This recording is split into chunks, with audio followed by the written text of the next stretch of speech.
we'll be careful because online we're probably the two most dangerous people to the EV industry between the two of us. So, ladies and gentlemen, this is Barry. Do you want to introduce yourself? Barry Crampton, been in the motor trade for 50 years. I have nothing at all against EVs. I have to say that right from the start. Nothing at all. You drive an EV. I've seen your EV. Yeah, I drive. I've got 2 EVs.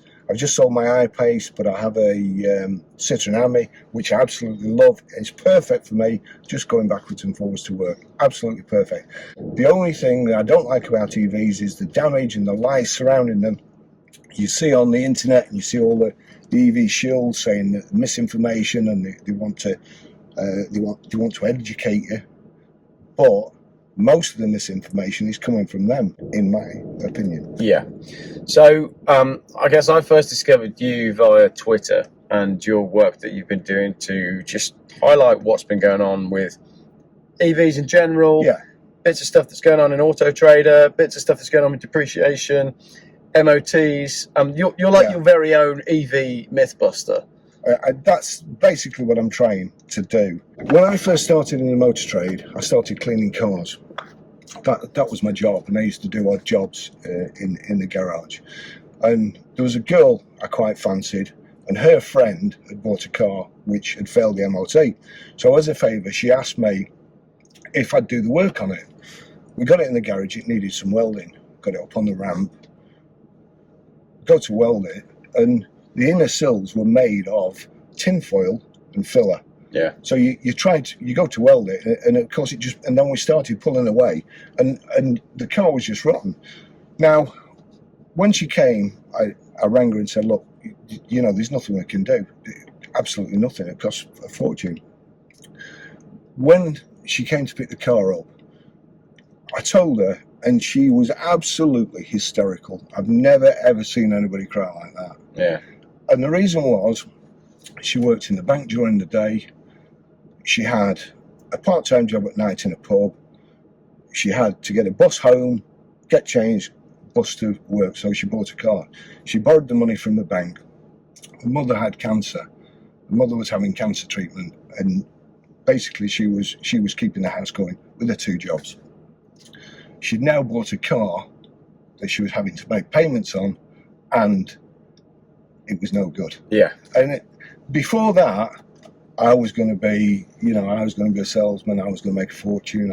That was my whole goal. And from that moment, that's the moment that changed me. I thought, I will never ever do that. I don't think I have done since. I don't think I've ripped anybody off. I've certainly tried not to. And the whole thing is, a deal's a mutually beneficial agreement between 2 parties. Yeah. And that's it. That's how I've tried to work my whole life. At the moment, people who are selling EVs and pushing them, it's not a mutually beneficial deal. They're benefiting from it. The customers, especially if you're private, no. It's going to collapse the motor trade, in my opinion. I did warn of this. You were tweeting about this 2 years ago, saying there's going to be a crash in values, and it's now happening. Yeah, and if you see in the motor trade press, the experts warned of it, I think, about 2 months ago. Yeah. So let's just have a look at where we're at now, then, in terms of the EV market, right? So I've looked today. There's 20,000 EVs for sale right now on autotrader. The bulk of those EVs are going to be, because we know that businesses were incentivized to buy EVs. Absolutely. And we don't think that many private buyers are walking in and buying EVs. But Motability is pushing people towards EVs in a big way. And I think that is an accident waiting to happen as well. So the cars that we've got for sale right now on autotrader, we've already got 20,000 EVs. They're cars that are coming off fleet, and we're currently waiting for the current fleet of EVs to come off lease and go into the sales market. The buyers just aren't there. No. So what is going on? We've got 1-year-old EVs that are now appearing and are popping up for sale with 11 miles on the clock. Yeah. So where's the car been? It was registered this time last year. That's happening. We've got brand new stuff that is obviously being registered Well, there's cars registered this morning and for sale this afternoon, 74 plates. So 74 plate car, just registered, brand new, but now it's registered as used and it's already on as a discount. Yeah. And let's be honest, there's no buyers for those cars. No. There's 22 plate VWs, 11 miles on. Well, they're just appearing. Well, those are the ones that, I mean, I look. And they're from December. Yeah. December 2022. Now that's when, if you remember, it all started, or most of the hype started. EVs, I think they got 30% of the market just in December, the easiest month of the year to get a percentage increase. Yeah. Because nobody in their right mind would register a car in December. Yeah. You know, again, in the old days, that'd be £1,000 difference, and that's in the old days when cars would only be worth, be 10 grand or something. Yeah. Not 40. So right now this morning we've got 73 reg VW ID4, 1, 2, 3 of them with the 52 kilowatt, and then we've got one with the 77 kilowatt. So these are all 73 reg. So they were registered a year ago, just popped up for sale. I think you found these yesterday. 18 miles, 22 miles, 31 miles, and 11 miles, and they're 25 grand for the 52 kilowatt, 29 grand for the 77 kilowatt. Again, where's the cars been? Right. And where's the buyers? The other thing is, if you look at the registration numbers, there are some of them, they turn up at all different garages, like the EQCs last year. Within days, they turned up all over the UK. There's cars in Scotland, cars in Ireland, and the UK, and all the registrations are consecutive. Yeah. So I'm assuming, and they're still coming out now. They are. September 2023, they were registered. Delivery mileage Mercedes EQC still becoming available to this day. Where have they been? They're all the same miles, so they're not being bought, they're not being driven up to the dealers in Scotland and sold. They're delivered on transporters. The only conclusion I can come to is that the manufacturers are doing it, the manufacturers are registering them en masse, and then hiding them. And I think they were doing this when there was supposed to be a shortage, because they thought they could reintroduce them. They thought they could create a fear of missing out. And get, Joe Private, if you don't get an EV, you're behind, and you're uneducated, you're whatever. And I think that's how they planned on getting EVs introduced into the market. Instead of doing it properly, selling them on the features and benefits, instead of doing it that way, they tried to create this: if you don't have an EV, there's something wrong with you. Hold the stock back, create demand and drive prices. But what's happened is the opposite. Now we have a glut of supply and little to no demand in the private sector. You can basically buy a brand new 12-month-old car, a brand new 2-year-old car, and in some cases, brand new 3-year-old car with delivery miles. I mean, that's never happened. I've had several discussions with different people in the motor trade. Oh, we always pre-registered in the motor trade. I know, I've been in it 50 years. I've pre-registered plenty myself, but not on this scale. I've never, ever been able to ring the manufacturer up and say, I want to buy 20 used 12-month-old cars. It's just not. Never happened. And now you can. And if you're big enough, say like perhaps Arnold Clark, and I have to be careful naming names, because these days. I completely agree. But we're not talking about anything that you can't find yourself on AutoTrader. Absolutely. If somebody like Arnold Clark, they can control values. Yes. If they buy them all and then put them up at a price, the first thing I'll do is, if I get the same car, the first thing I'll do is go on AutoTrader. How much can I sell it for? Or Arnold Clark. Just explain that a sec then. Basically, AutoTrader, if you don't know, is the main car sales website in the UK. And if let's say we came up with our very own car, it would be, the Geoff and Barry special. You'd go on AutoTrader and you'd sort by make, and you'd click the Geoff and Barry special. Now, if we had 10 cars at £10,000 each, then AutoTrader would tell us that the average sale price for that car was £10,000. Now, if we wanted to drive the market of our cars, what we could do is we could list one car for, say, £200,000, and that would raise the average price, which means from a consumer point of view, when you go on the website, it tells you, there's a dial system that tells you whether that price is good or bad or average or high or low. So that's the way that you can manipulate the market in the back end by the way you price your stock. Yeah. Sorry. Now, I've asked this question because there's one firm in particular who they advertise demonstrator, not for sale. Yeah.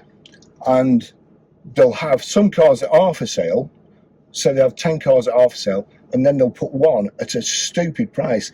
But you don't even have to advertise it because it costs you money to advertise. In Autotrader, you can have a profile. You can list as many cars as you want on that profile.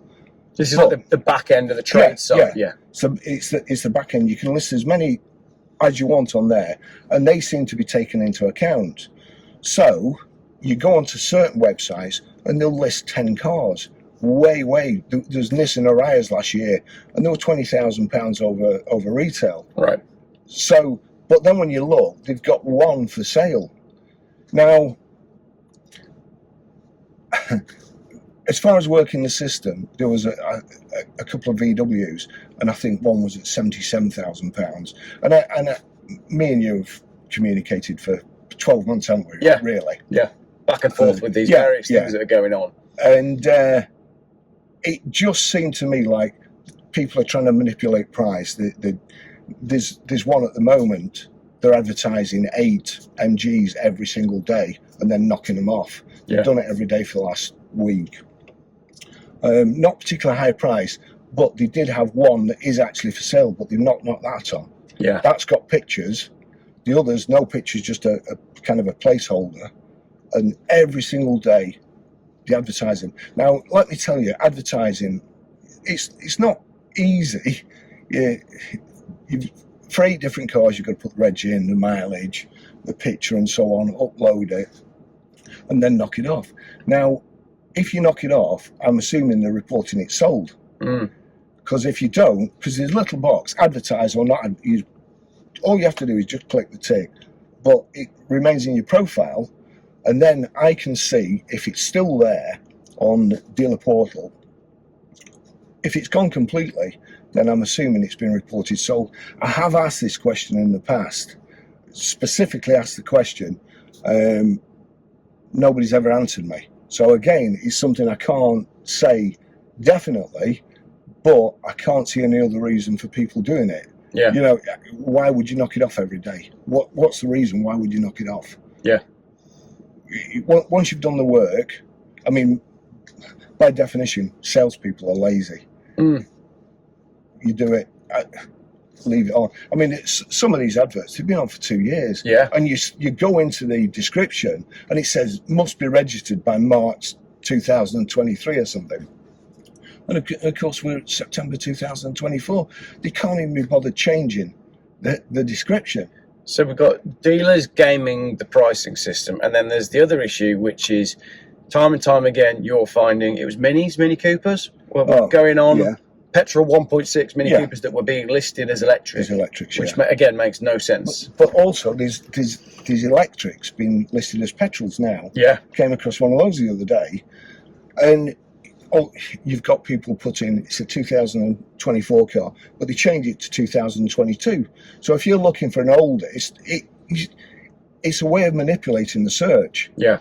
So whatever you can do, I mean, sometimes people search from high to low. So if you put it 100 grand, they find yours first. Yeah. A lot more, even more, are not putting the mileage in on second-hand cars, on second-hand EVs. And you look at it, sometimes you pull the MOT up and you see it's done 20,000 miles. They've not put the mileage in, but then they don't get a price banner, and it appears at the top of the search. There's all sorts of really, really dirty tricks. And I mean, honestly, through the years, I've worked with some great people, and I've worked with some people who take the easy way all the time. If there's an easy way, they'd rather do it. And the EV sellers, I really, really despair, because they're just bringing the whole industry down. Do you think that there's an element of that this is inevitable because we're in a situation where there's a huge glut of stock and not enough buyers, and they've got to do something? Or do we feel like auto traders should be doing more to stop this, or are they in on it? What's going on there? we've been putting this conversation off for the last, probably since before Christmas last Yeah. year. And the reason I've been putting it off is I'm 66. I could retire tomorrow if I wanted. I don't want to. I love the motor trade. Yeah. I've had some fantastic times in the motor trade. I've loved it all the time. We can't manage without autotrader. We couldn't manage without autotrader. If I was to upset them and they, cut us off, 12 months ago, 2 years ago, then the business would finish. But over the last 2 years, 95% of their adverts are ICE vehicles, diesels, petrols, and so on. But all they seem to be doing is promoting electric cars. It's everything. I keep getting emails. You're searching it, electric car. Next minute, you get an email. They're telling us the webinars. I mean, Yeah. I've had so many friends at Autotrader over the years, real good friends that you could ring up, talk to. Our zone manager that we used to have, she was fantastic, help you with anything. But honestly, I just feel that they've lost the way, and I wonder why they've lost the way. That's the thing. Yeah. It's worrying to me because I feel they've completely lost the way. All these adverts that are coming on, nobody's taking any notice of them. I keep sending them adverts. Why is there a Skoda Enyaq at £80,000 that says not for sale, when clearly it's £30,000 over what it should be anyway, and it's not for sale? So, speaking of, so how many cars are on your lot? 30 cars, something like that? About 30 cars at the moment, yeah. So you're not getting any support or help from Autotrader on issues that you're raising? They used to be. The whole dealer portal, I was involved in that right from the beginning. In fact, I would go as far as to say it was my idea. I contacted them and said, I've got an idea that will make, cars, sales managers' lives easier. Yeah. And we've kind of, they used to send people out and they used to ring me up and say, what do you think about this? And honestly, I've got a lot of time for them, but I can't see, I don't understand their agenda now. I just really, I can't see why. Why do you not check your adverts? Why when I tell you something? I mean, the Skodas, I contacted them, I rang them up, then somebody rang me and said, what's the problem? And I told them, and he oh yeah, right, okay. And there were several other issues that I brought to light. Yeah, okay, right, well, I'll get back to you. And he didn't get back to me, so I got back to him. And he said, we've rung the dealer and they want it at that price. So I said, right, okay, why do they want it at that price? I don't know. Right, well, it's not for sale. Why is it on Autotrader? And that was it. And he said he'd get back to me. In fact, I can show you the messages. I've still got the messages, and never come back to me. And they used to actually answer me, but now obviously I think they've just given up. Yeah. So from a car sales point of view, then, what happens next? We've got all these EVs coming off lease, going into the private market, not finding buyers, going to auction. Someone told me the other day that they went to their local trade auction, and when an EV comes through, there's an audible laugh in the hall, and then it doesn't sell. But what do we do? What do we do with that? If the government are pushing this direction, what's it going to do to the car sales market? The thing that's very, very worrying, we don't know how many are still out there. We don't know how many 22 plates are out there. We don't know how many 23 plates are out there. 73 plates. That's a scary thought. Honestly, it's because I can see it sooner or later when these cars come onto the market. If they're going to run out of money, somebody's going to run out of money. Yeah. The dealers, there's lots of dealers reporting profit warnings.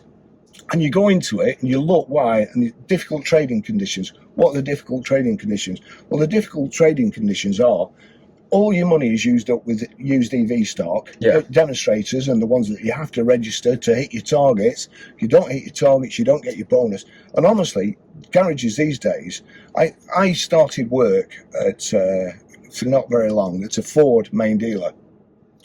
And I'd always been used to making money on pretty much everything. And I had to go to a sales manager's meeting, and they said, we're budgeting to lose £30 a car on Ford Fiestas.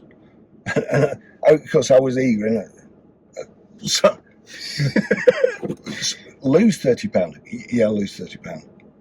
And I thought, you know, that's insane. Yeah. Lose £30, and of course you get your back end bonus. They've lost £30 there, but say they get £200 for each registration, so they've made 170. But also at that very same meeting at the end, after I'd just got the job, they said to me, if a used car is here after 90 days, you won't be.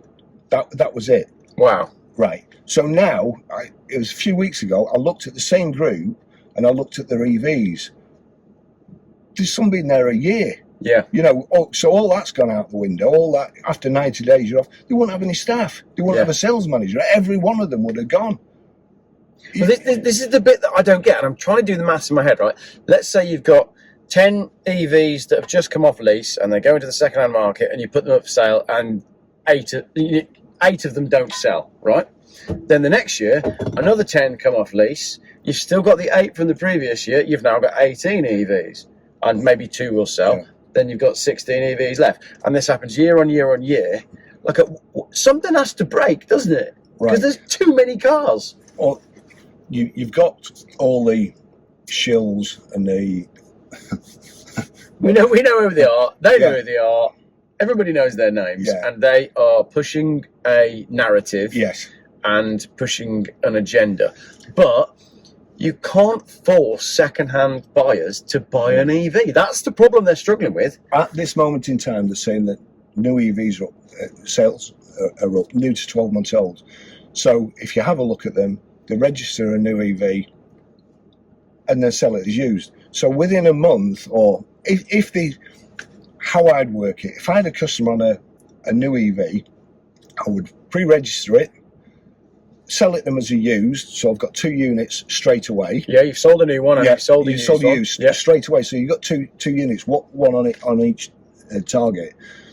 That's how I do it. But for every one of those, they're having to pre-register a car and then sell it off, and it's probably up to 40% discount. Yeah.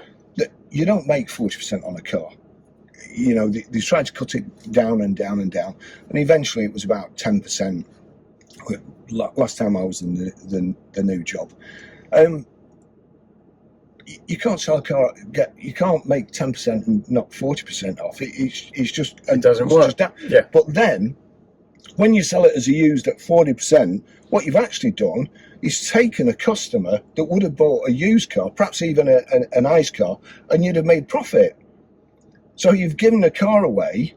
You've, what we call it in trade, burning the customer. Yeah. That's it. That customer's gone, really, out of the market for probably 3 years. Should be out for 3 years. So that's how the 12-month-old ones gone. Now the 3 to 5 year olds, they say 138%. Now you look, and all these surveys, 90%. 90%. At one time, the first survey was 99% of EV owners won't go back to a nice. 99%. And it's come down a little bit. Fully charged show, I think it is, 93% their survey. I think it was 8,000 people. You go on any trade website any day, and you will see that there's people swapping EVs in 2 weeks. Yeah. You know, I've put some on today, 7 days. Now, those 7-day ones, they're salesmen working from home. They can't be anything else. They're not speculators. We did have speculators a couple of years ago. They were buying EVs. All your mates that had been ringing away, I've got an EV coming. Do you want to buy this? You can put it on autotrader and make a grand. That will have happened. That was a short window though, wasn't it? When it was. I remember this story of someone that got a VW ID3 when they first came out, and dealer phoned him I think 3 months later and said, we'd like to buy it back. Offered him either book price or just above. He said, no thanks, I'll hold out. Waited 3 months, phoned them back to say, oh, I'd actually quite like to sell this ID3 now. Yeah, we'll give you 20 grand. Because it bottomed out. But that's how happened with the ID buzzes. I mean, I love them. I really do. I'd have both agree on this. I love the ID buzz. Absolutely love it. 2-year waiting list to get one in yellow and white. Yeah, but now when there was a 2-year waiting list, they're coming for sale on the market with delivery miles. Yeah, and you've got again the same firm demonstrator not for sale. They've got 7 of these demonstrators not for sale. Well, all right, if you've got a demonstrator not, just advertise one of them. Why are you doing 7? Yeah. Well, but again, they're at a higher price. Yeah. Because again, the ID Buzz, if there was a 2-year wait list to get one in two-tone, why aren't all of the used ones being snapped up, and why isn't that driving the price up? But that's not happening. No, but back to these trade sites, as I say, 24 plates. But even worse, when you drill down, I mean, how I found out, we got the, so, how do I put it? There's one of the EV shills, who for some reason I never took to. I used to watch Top Gear and I never took to him. I don't like him. The first thing they tell you in car sales is, you know, don't prejudge, don't stereotype. I look at this guy and I think, I wouldn't trust you as far as I can throw you. And that's it. And he called a friend of yours, which is when I first started looking. Started throwing some insults around and nut job and all that. That was it. And when I looked what he'd said, I thought, well, you know, you're misleading people. That's terrible. So what happened? I started looking at MOTs, EV MOTs. You probably think I got too much time on my hands. Well, I have. You know, I wait for customers, or when I'm editing and waiting for the film to. It's the nature of it. You know, so I'm sat there in front of the computer. You're a car guy, Absolutely, and you're interested, I need to know, and that's the thing. We love these cars. So on the trade sites, that's not unusual for an EV with 100,000 miles on to still have the same disc and pads. Yeah. Well, I would say it is. I'd say it's very unusual. His tyres, he'd done 40,000 miles. His last MOT, he had ply cords sticking to him. Now, is that somebody you want to be talking to a select committee, advising a select committee? Is that someone who drives around with bald tyres? So just to clarify, you sent me that the other day, and I thought, no way. There's no way that this well-known motoring journalist car has gone for an MOT and it's failed because the ply cords are exposed on the tyres. And sure enough, that's exactly what it was. But even then, you know, his other car has a warning or an advisory on brake disc. Brake disc, 100,000 miles, tyres do 40,000 miles. And then you've got somebody else commenting. That's the reason they've got, you know, EVs have low MU tyres. So then I start, on these trade websites, they do a close-up of the alloys. So I start looking at the alloys, you can see the brake discs. And the brake discs are horrendous. You know, I mean, it's just unsafe. And that's regen for you. And in my mind, I'm no genius, as you probably gathered, but in my mind, regen, you don't use your brakes. Your brakes corrode. When you do need them, they don't work. And I know this for a fact because it happened to me when I got the I-Pace the other week. There's a school crossing just there, miles away from the car in front. School crossing, the lady come across the road, car in front of me started slowing down. First time I'd driven the I-Pace on my way home, put my foot on the brake, and I'm thinking, it's not going to stop. And I switched the regen off, started using the brakes, cleaned the disc up, and it was perfect from then on. But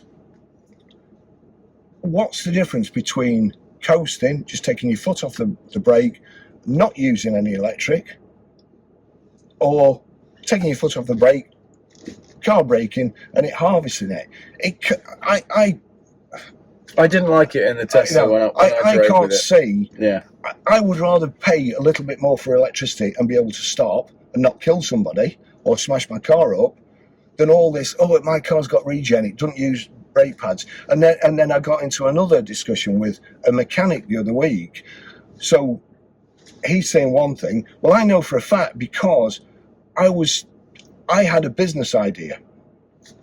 I looked. I saw a tweet from this person, and they said they repair EV batteries. Now that's the main cost in a car. It's a cost where sooner or later it will get to a stage that it's uneconomic to repair. If the battery goes, it's and you throw the rest of the car away for the battery for the drivetrain. Now, daft as this may sound, we went through this a few years ago when dual mass flywheels came out. Yeah, £2,500 to do a clutch. So a Vectra Yeah. You get to a certain point, and it wasn't worth repairing. A fantastic car. Yeah. It wasn't worth repairing. Yep. So I thought, right, they put this kind of glib tweet, you know, battery, a cell's gone in your battery, what do you do? Easy, we pop a new one in. I thought, great.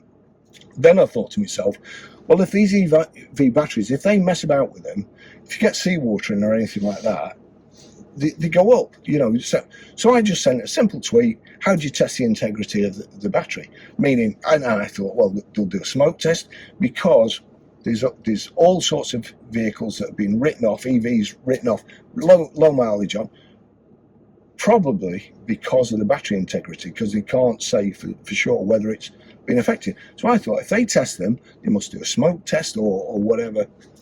Good business idea.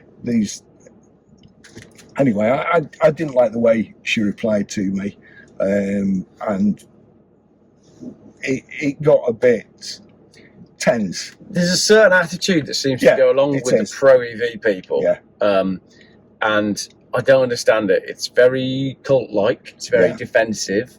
Yeah. And they've obviously got all the right answers and are on the right side of history.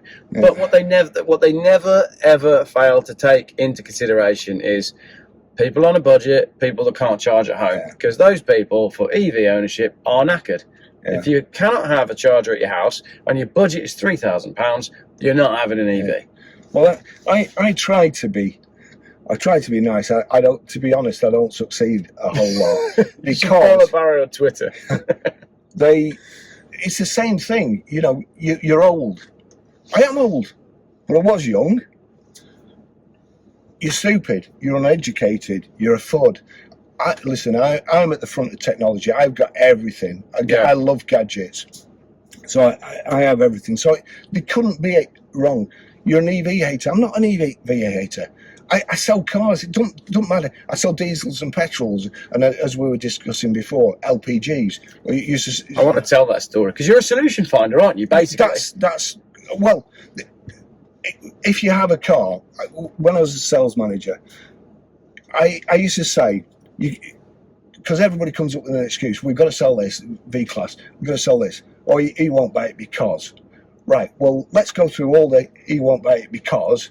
And what you've got left, he's gonna buy that car. Yeah. So that's it. If you get rid of everything, every negative, it's got to work. Honestly, we had absolute glut of cars that we couldn't get rid of. And there's a thing in the motor trade called create your own shortage. That's what EVs are doing now. I was doing it 20 years ago, and we went from being overstocked, having too many cars, to me having to ring our zoning up and ask for more cars. And it was one letter: create your own shortage. Next year, we envisage a big jump in sales, but we've only got a little increase in allocation. This weekend, come in, let's discuss. If you're looking for a new car next year, or you think you're looking for a new car, come in, have a word with us. And over the weekend, we went from having a compound full of cars to having sold them all, because again, it's the fear of missing out. Yeah. So I hold my hands up, and I always tell the story. Marty Pello. I mean, it's not a car story, but Love Is All Round was at the top of the charts for about 16 weeks, and they thought it was going to be. And Marty Pello come out and said, "Oh, I'm sick of hearing that on the radio, so I'm going to withdraw sales." And of course, creating the shortage, so everybody rushes out, buys the record because they think they're going to miss out. And I remember thinking to myself,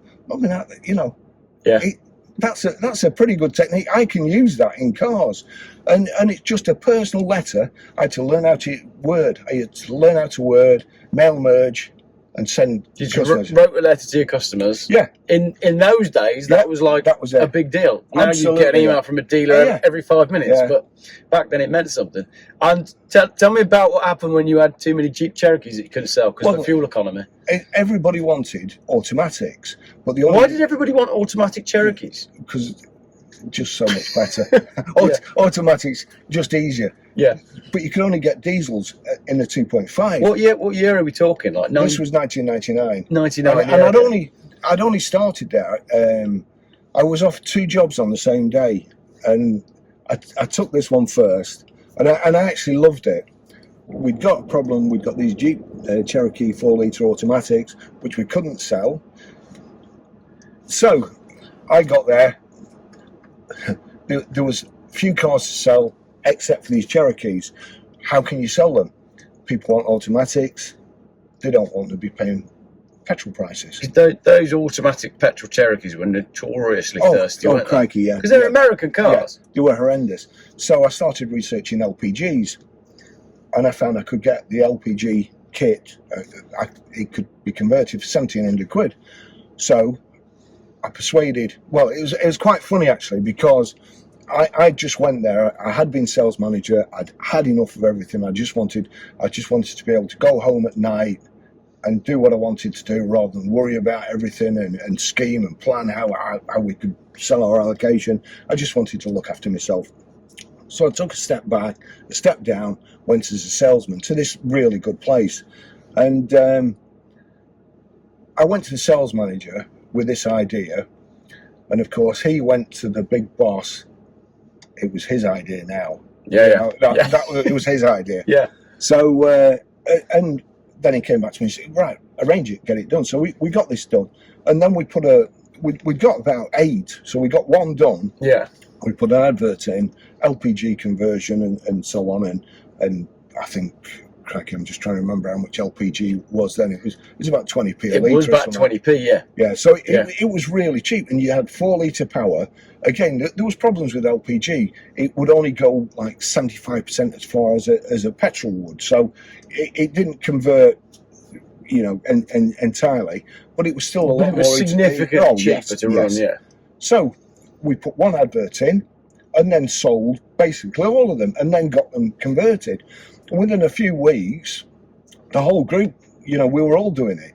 That was it. And we went from having a glut of 4-litre Cherokees to ringing your customers up and saying, oh, do you fancy a new car? I'll give you good money for your 4-litre Cherokee.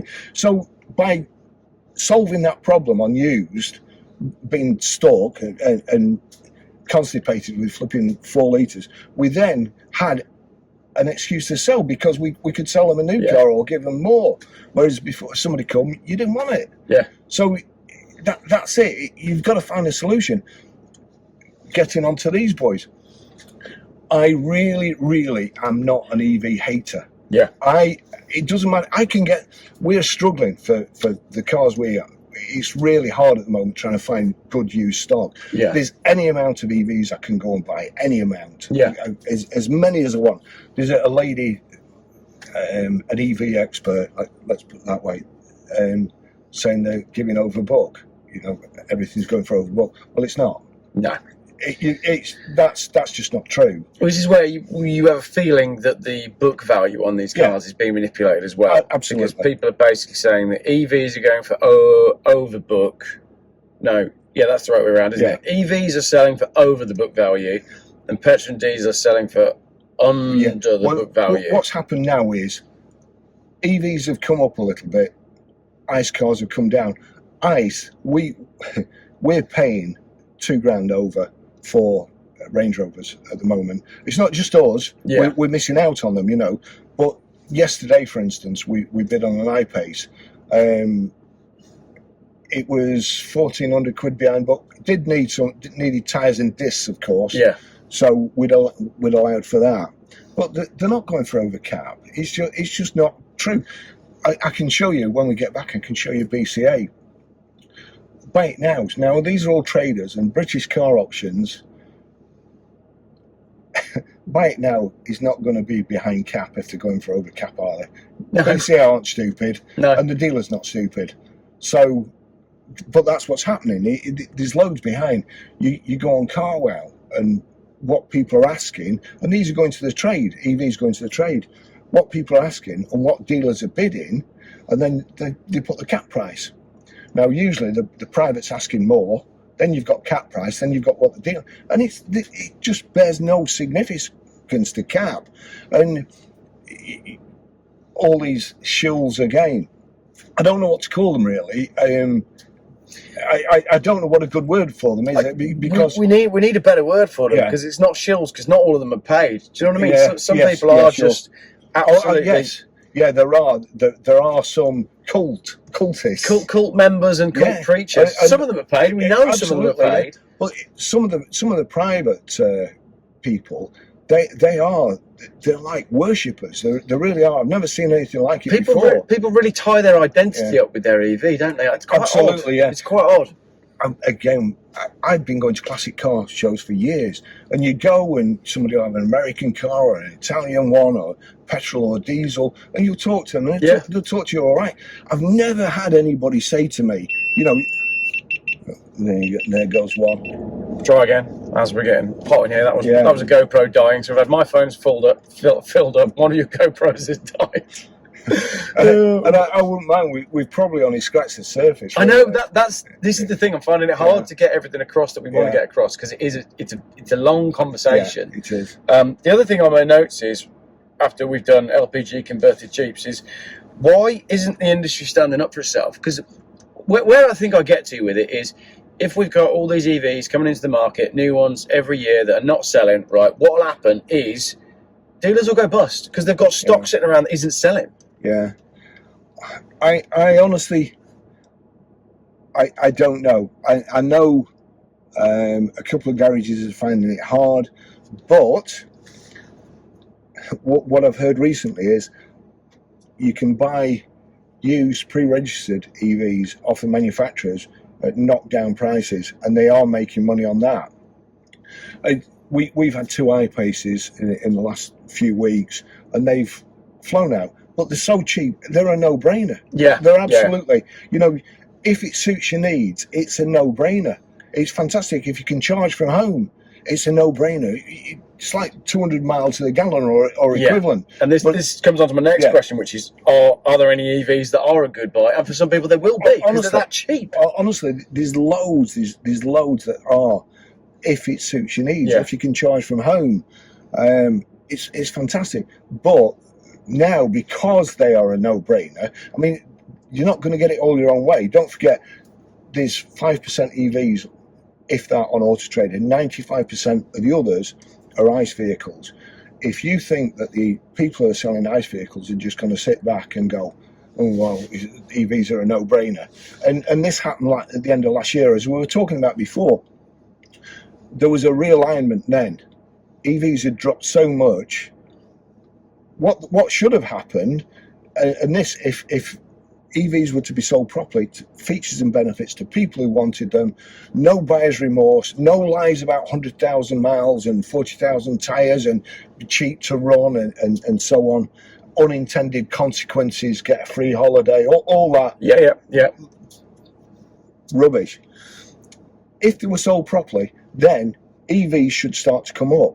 That's what needs to happen, because ICE cars now are too cheap. They were too dear during COVID and so on, but they came down, they were coming down slowly. But what we needed was EVs to come up. What happened was ICE cars came down with a bump. Yeah. So lots of dealers last year, towards the end of the year, lost money quickly. All the profits that they banked earlier on, they lost money. Unless something's done about it. The difficulty is, what we want to happen is let the market sort itself out, in which case EVs will bottom out, and then, as we said, people will realise they're, good buys, and they'll come back up again. But the reason that can't happen is because they've got cars from 2022 sat on an airfield somewhere. But again, if they hadn't tried all these fibs to get people, this wouldn't have happened. As we were talking about before, when I first started in the industry, there was no diesels. There was a diesel lorry. You could get a lorry, no diesel cars. And then these diesel cars and they were awful. Honestly, they were awful, but economical. They were noisy. The first Cavalier, I got a Cavalier diesel demonstrator. Is that the 1.7? 1.6 it was. 1.6, yeah. 1.7 was 1.6. Really non-turbo. Yeah. And honestly, you set off, and you thought it wasn't going to, and you got a rev to like 4,000 revs or something to change into second then, because the revs died off so quickly. Yeah. They were awful. You go to fill it up, you'd be covered in diesel, because a lorry driver, there was one pump at the end, Yeah. and you'd be covered. Your shoes would stink, your hands would stink. It was awful. People forget this. Yeah, we sold them, and the reason we sold them was on economy, which they're selling EVs on. But EVs, diesels were inferior and harder to sell, and they became more popular than but EVs are got superior technology. Yeah. I don't particularly like the noise or the way they drive, but they are superior and they do the job. You see my Citroen Ami, that's perfect for me. So anything's perfect for me. I don't need anything. I don't need any gadgets. So that's perfect. If they can't sell EVs that are superior, then there's something wrong. We sold diesels that weren't, and they became, but we weren't targeted. They didn't tell us that at the end of the year, if you haven't sold all these, we're going to fine you €15,000 per vehicle. Well, these fines are We've got 3 months left. How many vehicles are they going to have to register before the end of this year? This is when the trouble. We're going to run out of airfields. Honestly, I'm scared to death. I really am scared to death, because last year we had brand new Porsche Taycans in auctions. You'd lose your agency if you did that with a Porsche a few years ago. You'd lose the agency. Yeah, you would. If you did with Vauxhalls. If you Mercedes-Benz, we used to have to drive past the customer's house to make sure they weren't an exporter, that they were who they said they were. So the Mercedes weren't. Now they'll sell it to anybody. Anybody who walks in with any money, that car's going with you. That's how. I think they prefer the people that walk in without any money. Well, yeah, true, yeah. There's another conversation, but we won't do that today. Yeah, but one thing I would like to say is, I think, I'll try to get back to 3 to 5 year old EVs are up 138% sales according to the sills, the Parrot sites and so on. But when you actually look, and that's what I was trying to get onto before. I started looking at discs and tyres. Our friend with his 40,000 mile tyres, there was a car for sale. I think it'd done about 20,000 miles, and there was ply cords on the inside, and the owner had taken a photograph of this. So I mean, what's going through his head? Does he not think, oh crikey, me, need to replace my tyres? Ply cords. Yeah. I need to. No, he takes a photograph of it and advertises it for sale. But then I noticed a pattern with registrations and ownership. 3 to 5 year old cars are selling, changing hands very, very quickly. Some in months, and they're changing hands. It gets to 3 years old and somebody buys it. 2 months later, they're selling it again. Now, all this has happened this year since January. If you look at the ownership changes on EVs, I have never ever seen anything like it. Now, again, I'm not a conspiracy theorist, but I thought of this idea a while ago, and jokingly I put, if you want to give me like 20 million, I'll sort your EV problem out. And that was supporting used vehicles. Not if you're going to get, you've got to sell a new one. How do you sell a new one?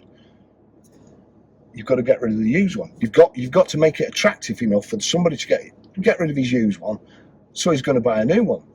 So instead of the €15,000 up front, they'd have been better off supporting used vehicles and making it and doing it that way. And as it goes down the line, as it trickles down the line, need less and less support. But it won't come to €15,000, and you're moving them.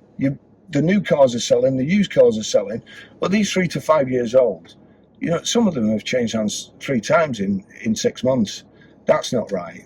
It's either problem car or problem owner, isn't it? But the other thing is, these privates advertising the cars go to the trade. So these privates are selling it on why don't they sell it on autotrader? Autotrader love EVs. They love people, they want to sell EVs.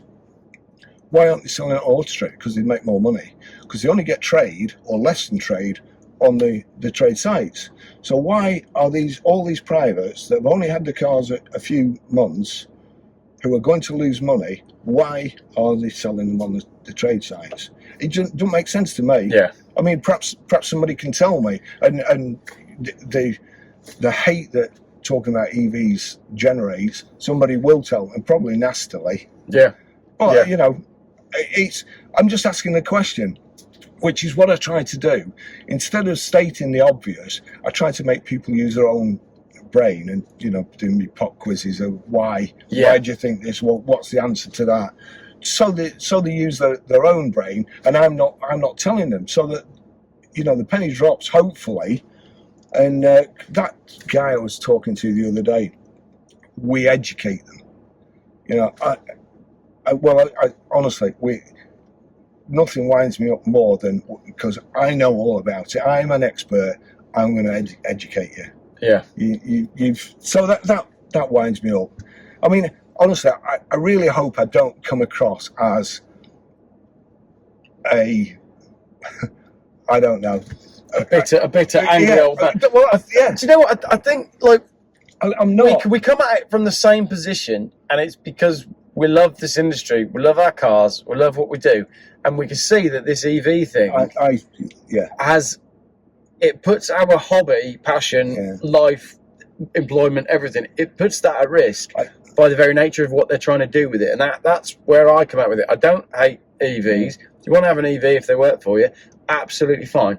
But they've got to stop pushing them on everyone as a one-size-fits-all. They've got to stop misleading people. Yeah. I think we're going to start seeing some, were you misled on your Motability agreement? That's coming. Definitely, because there's definitely people being forced into Missold. EV on Motability. And as we get towards, you know, these deadlines, what's going to happen in dealerships? You're going to walk in and go, I'm in for a petrol car. Oh no, we're not selling them this month. You've missed that. It'd be like getting a GP appointment. You know, if you need a GP appointment, you phone up, right? And if you're not there at 8 o'clock in the morning, you don't get one. That's what selling petrol and diesels will be like on the first day of the month. What I forgot about is when all these whatever they are, these EV enthusiasts. But who have websites and things. Oh. So when they're telling us that 12 months ago, don't be afraid of EVs, they wouldn't take any in. You know, they would buy your car. No, they won't buy an EV. But don't you be afraid with your money. You put your money in. You go buy one. You'll be fine, But we're not. But we're not going to do it. Why are you the only car dealer that seems to talk about this? The trouble is, Jeff, honestly, these days people are frightened. I work for a dealership, and the guy who owned it was horrible. He was absolutely horrible. And he came one day to visit the dealership, and he said, everything all right? He didn't want an answer. Everything all right with you? And one of the guys said, well, actually, mister, this. And he said to the general manager, get him clear his desk out. I want him gone by the end of the day. Wow. So that's it. Everybody's frightened to death. In the motor trade, if you go in the motor trade and you see somebody, usually they're frightened of the people underneath. Honestly, they're absolutely petrified that the person underneath is going to take your job. So the general manager, dealerships are run by basically accountants now. Everybody's scared to death. They've got a target. If they don't do the target, you know, if they've got family or anything, they don't do the target, they're out. It's and all this business about employment laws, honestly, in the motor trade, they'll just make something up.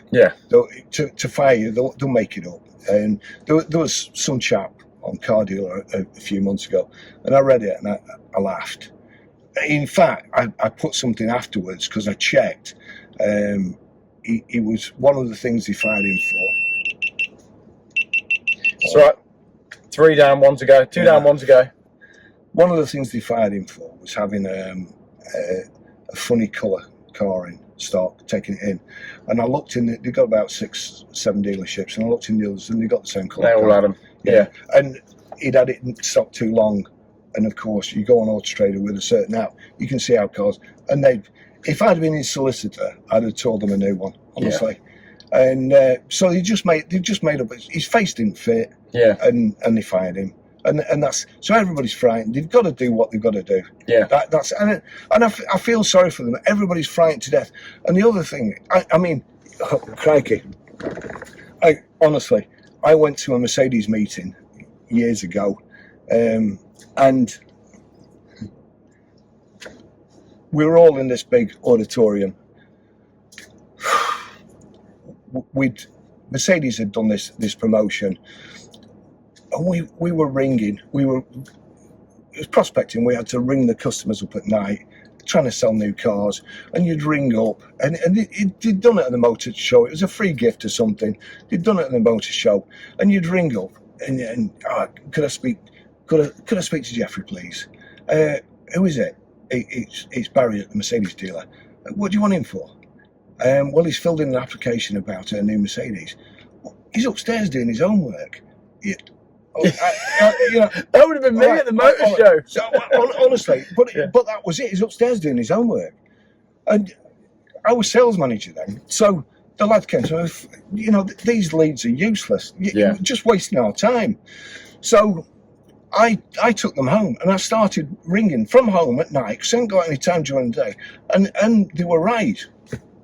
So we go to this meeting at Mercedes, and the guy who was speaking, Oliver, somebody, he's on Twitter now, and he came on. I've never seen anybody such a bad actor. He came on and he was like, we go to the trouble of giving you these prospects, and then when we do an audit, we find out that 80% of people haven't been contacted. Yeah.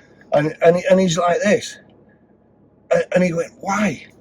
And I couldn't help myself. I said, because there's shit. and honestly, everybody then, I was sat next to my boss, and my boss went, be quiet. And everybody's like turning around and laughing. And somebody said behind me, said, what did he say? I said, blessed are the cheesemakers. And that was, obviously, that's the life of Brian. But that's it. They're absolute. The leads were just dreadful. Absolutely dreadful. That's the motor trade. So, and I think everybody's frightened to death. Everybody's frightened. Everybody's just trying to do their job. And do you think there's an element of, from the motor trade's point of view, they've seen diesel and they didn't like it, and then it worked out, and then there was AdBlue and they didn't like it, and then it worked it out, and then hybrid. AdBlue's not worked out. Well, that's a whole other conversation. Yeah. But do you think they just got their head down thinking it'll work out? Honestly, if they went back to basics, whatever happens, me and John, it was quiet a couple of weeks ago. You go back to basics. You make sure all your photographs are done, your descriptions are done, and test drives, and the car on the lot is on seats, and the car on the lot is a good one. Yeah, these demonstrators. You see, demonstrator for sale, 10 mile. Well, it's not a demonstrator, is it? And you see very few demonstrators. As I was saying to you before, cars used to come in for service. We needed to sell diesels. You'd lend them a diesel car. Take that, Mister. Yeah. Take that, Jeff. See what you think of it. And then they come back and think, yeah, you know what, it's not bad. But it's got to be their idea. It's not, I've come in to get a petrol. Oh, I'll just show you this EV. Yeah. I want a diesel. I've got the perfect car for you. Oh, hang on, that's an EV. Yeah.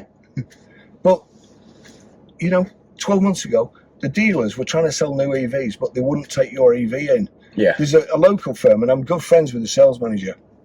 They just used to say, "Got to we buy any car? We can't take it in." Yeah.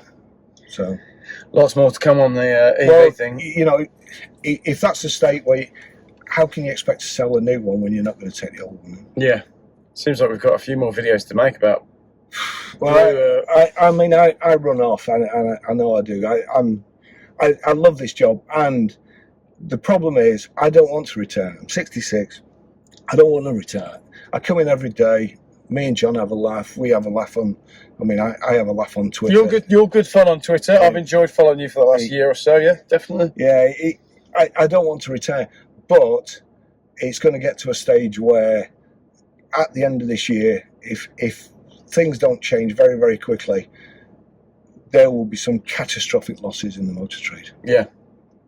And then I will have to Yeah. tyre. Just see what happens. Last bit then. This car, Yes. Discovery 4, Yeah. 3, Discovery 4. triple sunroof, beige interior, silver outside, nice wood trim. I love it. 16 grand you got this on for? Thanks to EVs, this car would have been 36 last year. Would it? Yeah. Wow. But as I was saying before, if you can get a 69 plate I-Pace for 20 grand, we just sold that for, with 36,000 miles on, then you've got to make your car not a no-brainer. Yeah. You've got to make it more attractive, and hence the pricing. Yeah. So I love it. But yeah, it's fantastic. Honestly, we get problems with Range Rovers, Land Rovers? Yeah, we do. Do we get as many problems as we do with BMWs? No. Do we get as many problems as we do with Audis? Audis, virtually everyone that comes in, honestly, there'll be something wrong with it. Yeah. There'll be something, and I like Audis, BMWs. Crikey, the amount that the body control unit's gone on it, or we won't do 1 Series, the timing chains. Yeah. There's all those sorts of things. Land Rovers usually door locks. They're terrible for door locks. Honestly, virtually everyone, first thing you check is the door lock. Cameras, the reversing cameras or the 360 cameras, they're terrible. They're about 400 quid. Yeah. They're a waste of time. Nobody uses them. They buy them off you, and then you check them. There's a camera missing. I want a new one. Never use them. Yeah. And the suspension, air suspension. Occasionally, the pump goes, but it's not the pump that goes. It blocks up. There's a little filter on the end. If you just want to do something stupid, a quick repair, you can just drill a hole through the filter, an 1/8 hole. But 28 quid, you don't need the whole pump. People charge you for a whole pump. I've done a video on that. You just take the end off, and and it's right.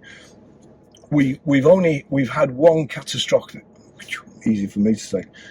We've had one catastrophic engine failure. Yeah. And then when we did a deep dive into it, first of all, he phoned me up on Friday night and said my coolant light's come on.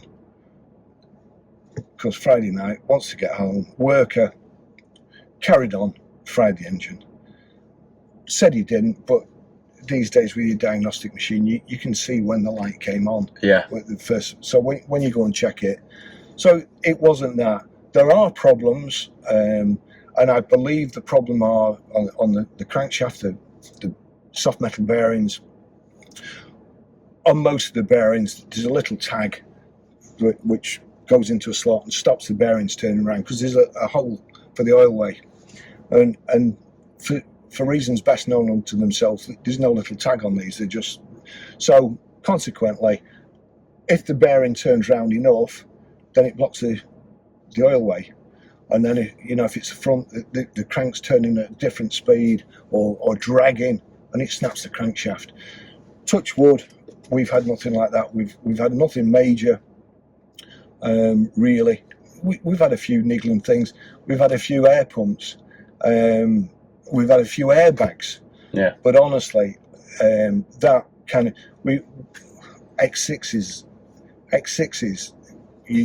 you buy them. There's a little light flickering on the dashboard, and it's a brake warning light. You think, it's pads. It's not. There's an ECU in the handbrake cable at the back, and it's outside in the elements. 1,100 quid. We've replaced 3 of those. 1,100 quid. Really? The sunroofs on X5s. Oh, I know that they're terrible. the bit that goes is 10p. Yeah. And you can, in America, you can actually buy a kit to replace it. So for the little bit that breaks, and it always breaks when it's open. Oh, 100%. It's a new cassette, new sunroof cassette, 1,100 quid. You've got to drop the headline in. If you've ever seen a headline in after mechanics have dropped it.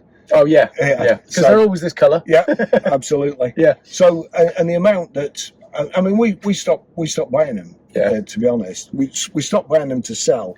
And then you've got the alloy wheels on X5s. They've all been welded. Yeah. Alloy wheels on Q7s, especially the 5-spoke. Yeah. You get in, it's like driving on threatening bits. Yeah. With the roads these days, it's just stupid ideas. Stupid ideas. Yeah. Right.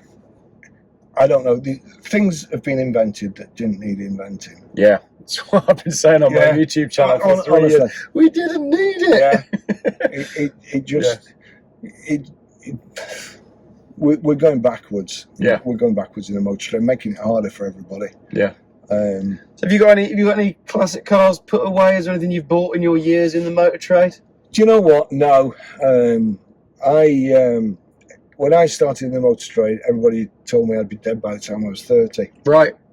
So I've never done anything like that. I've done it, owned it, and then as soon as I've got it out of my system, then away. I think the problem is though, like once you've traded cars, you'll always trade cars. Yeah. Everything's always for sale. Well, that's the trouble. And when you've been a car salesman, it's not just your cars that's for sale. It's watches. Yeah, it's anything. Yeah. You know, I used to be like an amateur watch salesman. You'd buy a watch and somebody would come in and say, "Oh, that's a nice watch.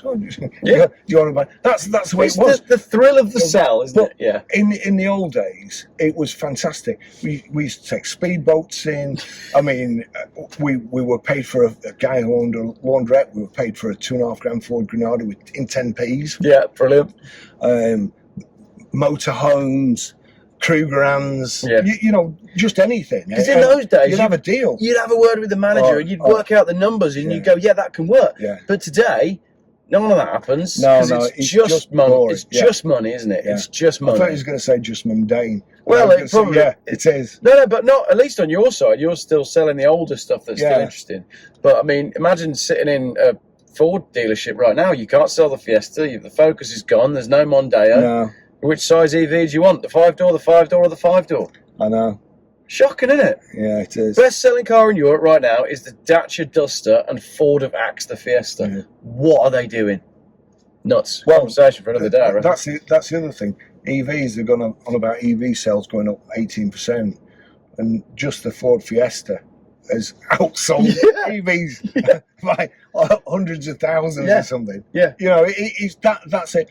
Whenever you see something in the motor trade in percentages, they don't want you to know the truth. That's it. I think the Ford Fiesta one for me is a big one, because the Ford Fiesta has been the best-selling car for all of my life. Yeah, best-selling car in the country. All black cars have outsold EVs. Totally. You know? Yeah, but EVs sales 18%. Well, no, they're not. Oh, Craig, last month, August, EV sales 18%.